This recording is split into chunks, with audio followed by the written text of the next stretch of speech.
So the film begins with Princess Isabel, whose 18th birthday is today. After taking blessings from her mom and dad, she opens her wardrobe like every year and takes out a red colored thing from which a lot of light was coming out. Isabel had this for the last 18 years, but Isabel knew who gave it to her and what it was used for. Today, she wanted to find out this. So she took this thing and went out of the palace. And as soon as she came out of the palace, that thing started emitting a very bright light. Even Princess Isabel's hands get burnt, and she throws that thing down. A circle of fire is formed around Princess Isabel, and suddenly, Princess Isabel disappears inside that circle of fire, and everyone gets scared seeing this. The king also comes out after hearing the noise and gets worried seeing that the prince had disappeared somewhere. The scenes get cut from here. The story of 18 years ago is shown. When the king was returning to his kingdom after winning a battle with his journalist Max, many years later. At this time, we also see journalist Max's family, which included his wife and their son John. Max comes to know that his son John is very good in studies. He likes sketching and reading books a lot. But Max feels that nothing happens by reading books. He should know how to fight so that he can become a brave warrior and make his life better. Some days pass, and we see that a daughter is born in the king's house, whom he names Princess Isabel. The entire governess's family comes to congratulate the king, and John also brings a drawing for the little Princess Isabel. In the hustle and bustle of these guests, a man also comes to the palace who secretly slips the red-colored thing near the princess, which we have seen earlier in the movie. The king and queen keep looking at that man in surprise. They could not recognize this man, but still accepted his gift. Well, time passes, and now we are shown that Max used to train his son John to become a warrior of learning every day. But John, who loved reading books and sketching, used to learn to read and write with his mother, hiding from his dad. Time passes like this, and John grows up. His dad had now made him a warrior, but still, his interest was in books, due to which Maxine used to get scolded a lot by her dad.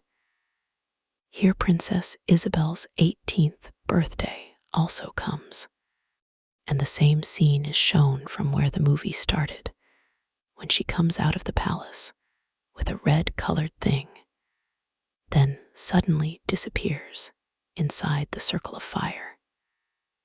The king also comes out in worry.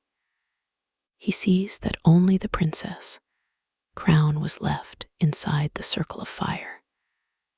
Picking it up, he announces in sorrow that whoever finds Princess Isabel and brings her back, the king will marry him to the princess and will also give half of this kingdom to him. This news reaches General Max's ears, and he tells John that this is the chance to prove himself as a warrior. John says, "Where can I find her?" She has disappeared somewhere in the fire. He tells John that I am also going with you in this mission, and you will somehow find the princess. John has to agree to his words, and they leave for the journey with the necessary things. When it is night, they stop at a bar on the way where they meet two people, and they come to know from their conversation that they were also going to find the princess. They offer Max that we can go together. Max Max was not agreeing to this, but John said that it would be better for us to go together. Finally, it is morning, and they continue their journey. John was still worried.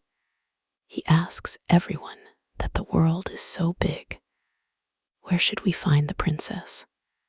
Then a guy named Tom tells that I have heard that the place from where the princess has disappeared, the entire area around it, has turned into a wasteland, i.e., it has been burnt.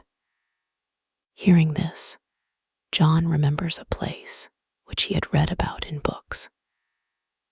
This wasteland was a completely burnt place where an evil magician ruled. John also knew the way to that place. And now John's dad, i.e., Max, gets very impressed by this information. The scene cuts, and we are shown a black palace on the same wasteland about which John was talking.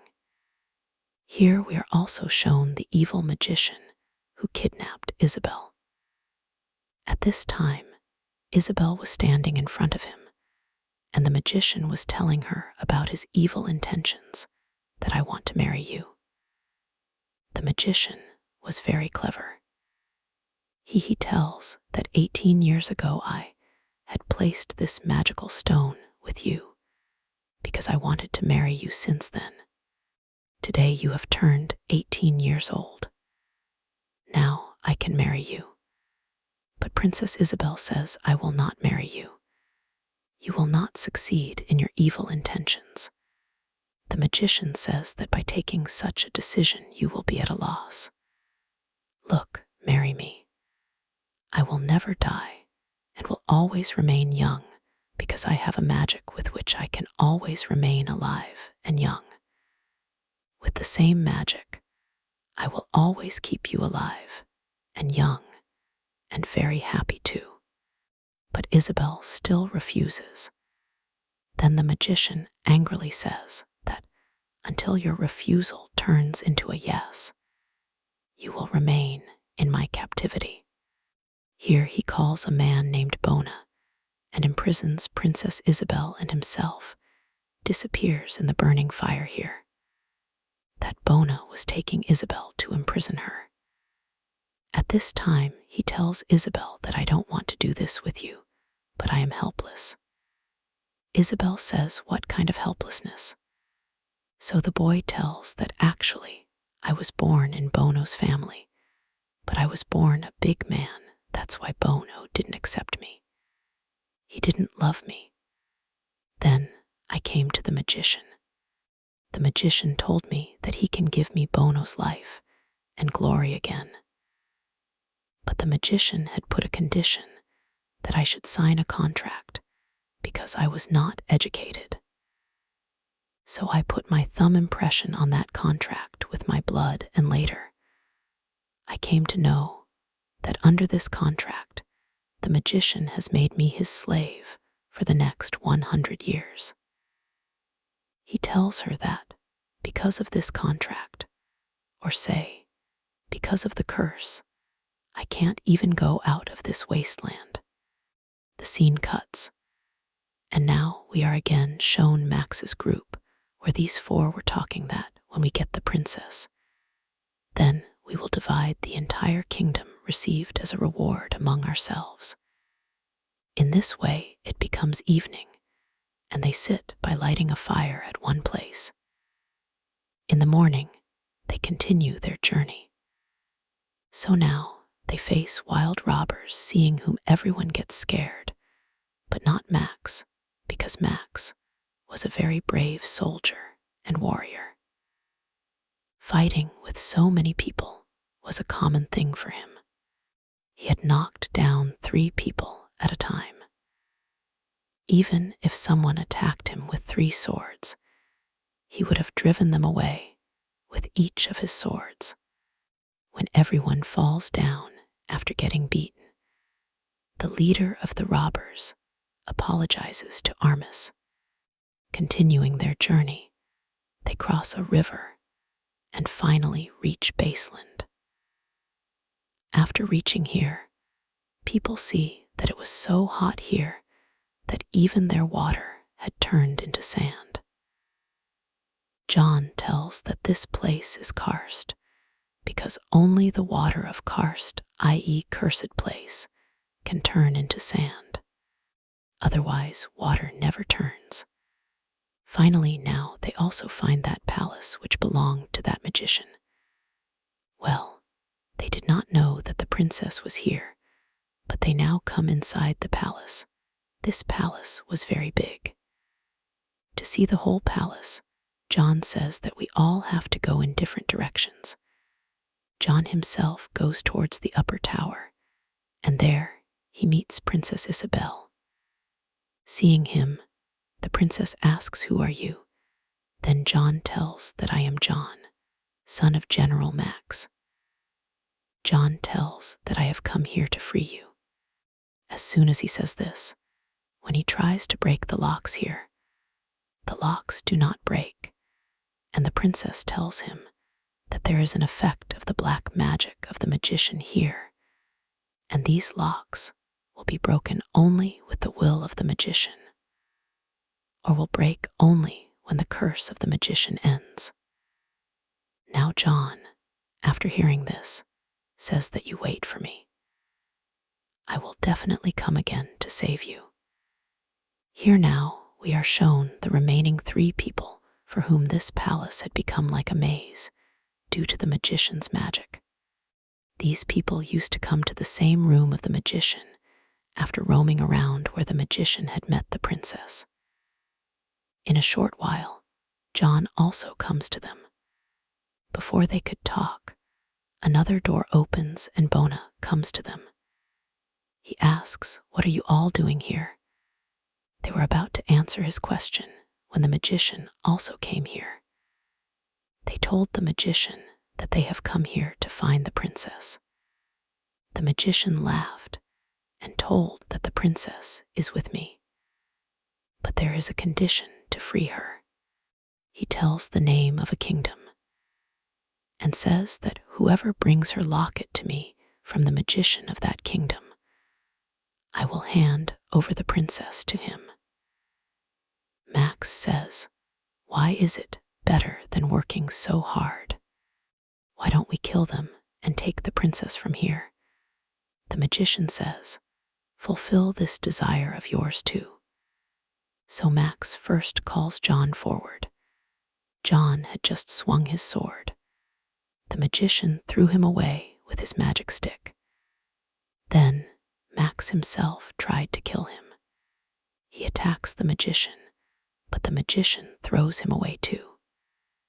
Seeing this, the other cowardly companions themselves back off. And these people understand that now they will have to bring the locket of that magician. When these people were crossing the wasteland, an old man came in their way. He said to them, "I know where you are going. No one has been able to reach the magical kingdom where you want to go till date. There are many magical illusions on that path in which everyone gets trapped. If you want to reach there, then you will have to control yourself and not get into any illusion." John asked, "How do you know that we are going to the magical kingdom?" So that old man says, "This is not necessary. The important thing is what I told you." Taking his advice, these people move forward, and in reality, they also see some beautiful girls on the way towards whom Tom was about to move. But John stopped him and said that all this is an illusion and we have to avoid it. They move a little further, and on the way they see a warrior who challenges Max that you think you are a great warrior. If so, then come and fight with him. Max used to accept every challenge before he could accept that too. John, with great difficulty, makes him understand that this is an illusion and moves forward from here. Now, on the way, they see outside, where people were enjoying. Everyone moved forward, considering it to be an illusion. But from behind, John went inside that illusion due to the greed of alcohol these people leave Tom here and start their journey ahead. So here Tom's companion sees a lot of treasure at a place ahead. He was moving towards the treasure. But then John told him that it is an illusion. The more you look at it and think about it, the more you will get trapped in it. To avoid seeing these things, John blindfolds him and they move ahead. John had saved his companion, but he could not save his dad, who again saw the illusion of a warrior and got trapped in the same illusion to fight with him. That is why he is forced to move ahead alone. These people were now crossing their next journey through the river. Then John's companion asked him, "What will happen to your dad?" So he says that once I get the locket of that fourth latch, after that I will find some way to get my dad out too. Finally, these people now find the witch on the net, who was sitting wearing the same big locket which the magician had asked to bring. Johnny says after seeing it that the magician was saying that she is a bad witch or a witch. But to me, she looks like a beautiful fairy. Surely the magician is playing a trick on us. He decides that we have to talk to this fairy. But by then, her partner had already run away to get her locket from that fairy. First of all, he attacks this girl and injures her, and then gets her locket. Because of him and the loss of this locket, this girl started suffering even more. Now, by the time John reached here, that partner of John's started running away from here with the boat, and John started talking to this girl. He tells that the magician sent us to get your locket because he has kidnapped our princess, and in return for releasing her, he has asked for your locket. He had said that you are a witch and a sorceress, but you don't look like that to me. Then the girl says that the magician has lied to you. I am the queen of fairies, and that locket has all my powers. And if it goes away from me, then I will become weak and die. No magician can get that locket. That is why he sent you humans here. Fairy was very scared and said that if the magician gets that locket, I will also die and he will ruin my kingdom. John became very sad after hearing this, and he promised that he will bring back your locket somehow and will not let anything happen to your kingdom. John was about to leave from here, but then he remembered that the fairy was also injured at this time. He asks who will treat you. Then she says that there are many other fairies here who will take good care of me, and as long as that locket is fine, I will also be alive. Now John quickly takes off his heavy clothes and goes to the palace through those clothes. He crosses the river and then runs after his companion to get the locket. But John does not get hold of it, and soon he reaches his horses and comes inside the wasteland through the horses. As soon as he came inside the palace, the magician came in front of him and asked, "Did you bring that locket?" So the companion said yes. Seeing this, the magician becomes happy.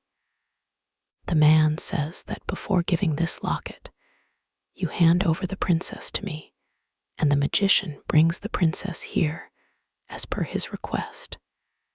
In the meantime, John also comes here. He wanted to stop Wood. He tells him not to give this locket to the magician at all. But when this man does not listen to John, John was about to move forward to stop him.